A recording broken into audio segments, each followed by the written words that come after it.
Greybeards at Play. Literature and Art for Old Gentlemen, Rhymes and Sketches by Gilbert Chesterton.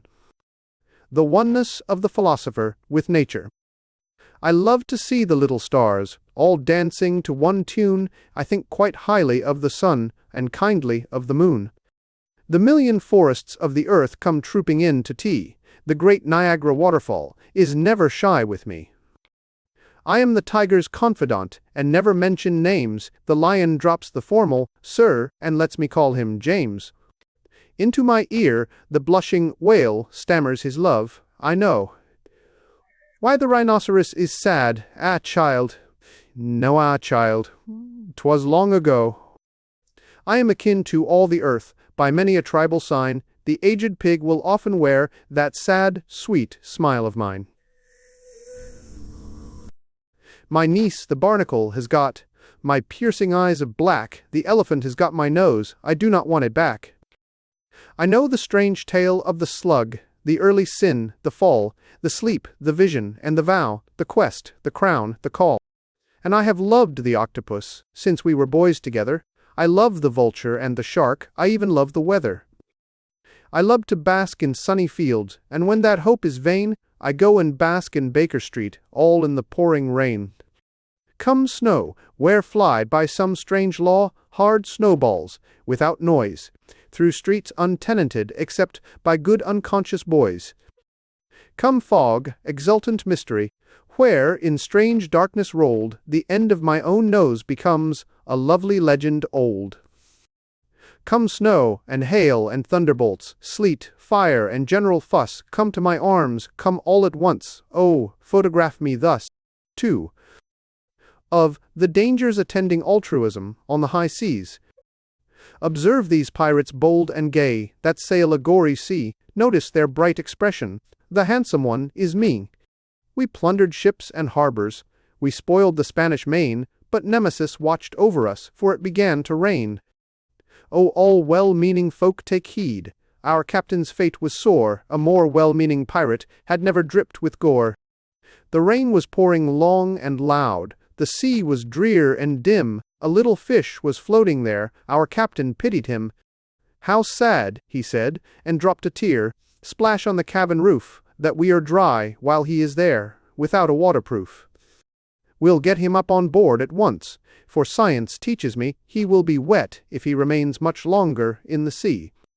They fished him out, the first mate wept, and came with rugs and ale. The boatswain brought him one galosh, and fixed it on his tail.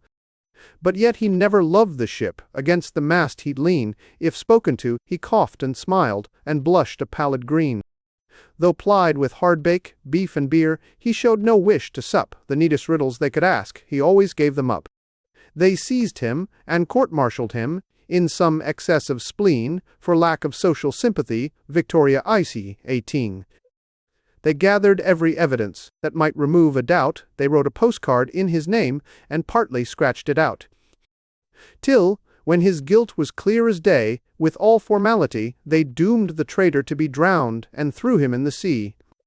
The flashing sunset, as he sank, made every scale a gem, and, turning with a graceful bow, he kissed his fin to them. Moral: I am, I think I have remarked, terrifically old. The second ice age was a farce, the first was rather cold.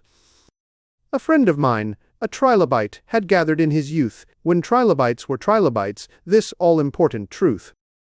We aged ones play solemn parts, sire, guardian, uncle, king. Affection is the salt of life, kindness a noble thing. The old alone may comprehend a sense in my decree, but if you find a fish on land, oh, throw it in the sea. On the disastrous spread of a futi aestheticism in all classes.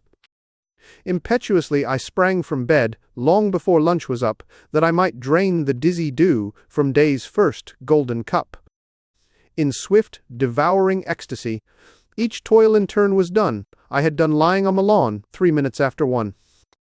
For me, as Mr. Wordsworth says, the duties shine like stars. I formed my uncle's character, decreasing his cigars. But could my kind engross me? No, stern art, what suns escape her? Soon I was drawing Gladstone's nose on scraps of blotting paper. Then on to play one-fingered tunes upon my aunt's piano. In short, I have a headlong soul. I much resemble Hanno. Forgive the entrance of the not-too-cogent Carthaginian. It may have been to make a rhyme. I lean to that opinion. Then my great work of book research till dusk I took in hand, the forming of a final, sound opinion on the Strand. But when I quenched the midnight oil, and closed, the referee, whose 30 volumes folio I take to bed with me, I had a rather funny dream, intense, that is, and mystic. I dreamed that, with one leap and yell, the world became artistic. The shopmen, when their souls were still, declined to open shops, and cooks recorded frames of mind in sad and subtle chops. The stars were weary of routine. The trees in the plantation were growing every fruit at once in search of a sensation. The moon went for a moonlight stroll, and tried to be a bard, and gazed enraptured at itself. I left it, trying hard. The sea had nothing but a mood of vague ironic gloom, with which to explain its presence in my upstairs drawing-room. The sun had read a little book that struck him with a notion. He drowned himself and all his fires deep in the hissing ocean. Then all was dark, lawless, and lost. I heard great devilish wings. I knew that art had won and snapped the covenant of things. I cried aloud, and I awoke, new labors in my head. I set my teeth, and manfully began to lie in bed. Toiling, rejoicing, sorrowing, so I my life conduct. Each morning see some task begun, each evening see it chucked. But still, in sudden moods of dusk, I hear those great weird wings, feel vaguely thankful to the vast stupidity of things. Envoy. Clear was the night, the moon was young, the larkspurs in the plots mingled their orange with the gold of the forget-me-nots. The poppies seemed a silver mist, so darkly fell the gloom, you scarce had guessed yon crimson streaks were buttercups in bloom.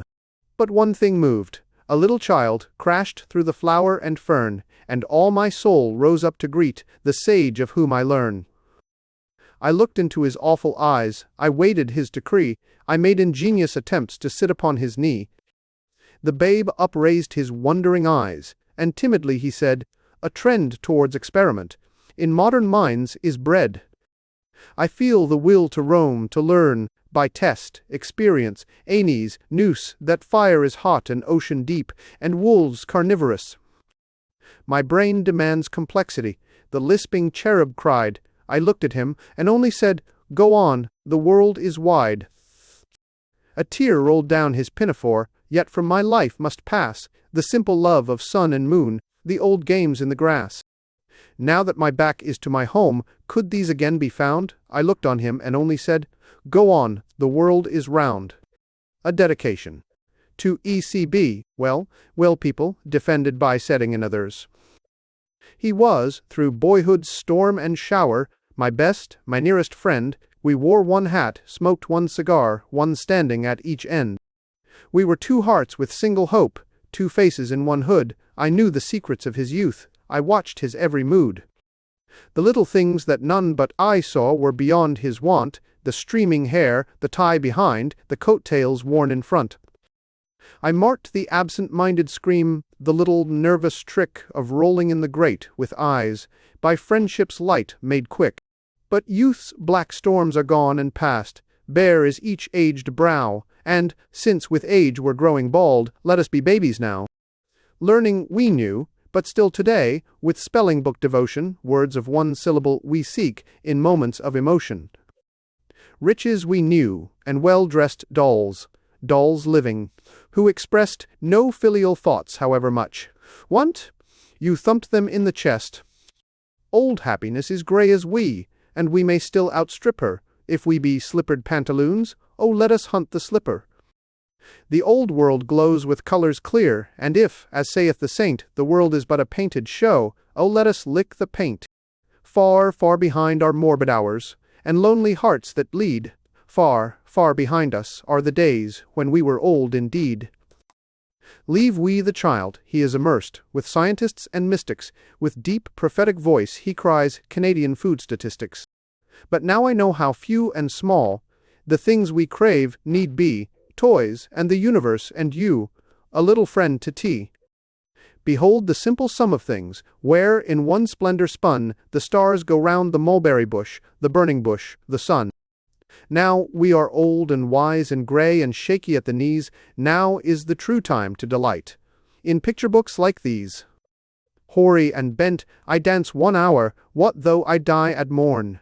There is a shout among the stars, tonight a child is born. Thanks for listening to Greybeards at Play by G.K. Chesterton.